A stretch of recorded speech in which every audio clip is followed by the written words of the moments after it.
Hello আসসালামু আলাইকুম বন্ধুরা। তো আমি কুষ্টিয়া জেলা দৌলতপুর থানা রিফাতপুর গ্রামে চলে এসেছি মেলাতে।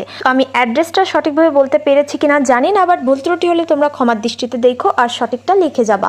তো রিফাতপুর আসলে ভেড়ামারা থানাতে অবস্থিত নাকি দৌলতপুর থানাতে অবস্থিত এটা তোমরাই কমেন্টে জানাবা, অবশ্যই অবশ্যই। তো যাই হোক, তো মেলাতে এসে তো আমার অনেক বেশি ভালো লেগেছে, যেহেতু মেলা মানে তো মেলাই গাইস, মেলাতে ঘুরবো আর ভালো লাগবে না এটা কি হয় বলো? তো যাই হোক, আমার ভয়েসটা জানি না কেমন হয়েছে, তো তোমরা একটু ভিডিওটাতে লাইক কমেন্ট শেয়ার করে দিও। আর হ্যাঁ, আরেকটা কথা যেটা আমি অলওয়েজ বলি, তো আমার ভিডিওটা কে কোথায় থেকে দেখছো অবশ্যই কিন্তু কমেন্ট করে জানাইতে একদমই ভুলবে না, কেননা তোমাদের সুন্দর সুন্দর কমেন্টগুলো কিন্তু আমাকে আরো কাজের দিকে বেশি আগ্রহ করে, যেহেতু তোমাদের সুন্দর সুন্দর কমেন্টগুলো পড়ে কিন্তু আমার অনেক বেশি ভালো লাগে।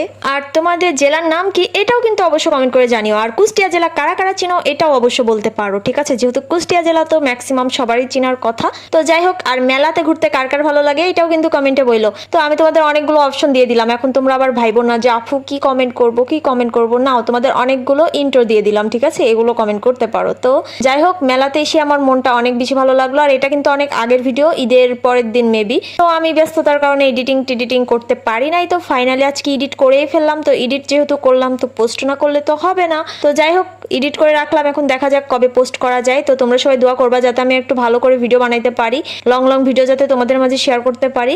তো এই ভিডিওটা আমি জানি না কতটুকু ভিউ হবে, বাট তোমরা চেষ্টা করে একটু বেশি বেশি ভিউ দিতে। তো এই যে মেয়েদের পছন্দের জিনিস, এগুলো তো তোমাদের না দেখালেই না। আর এই যে আনারস মাখা, এটা আমি ফার্স্ট টাইম ট্রাই করছিলাম, তো আমার কাছে অনেক বেশি মজা লেগেছে।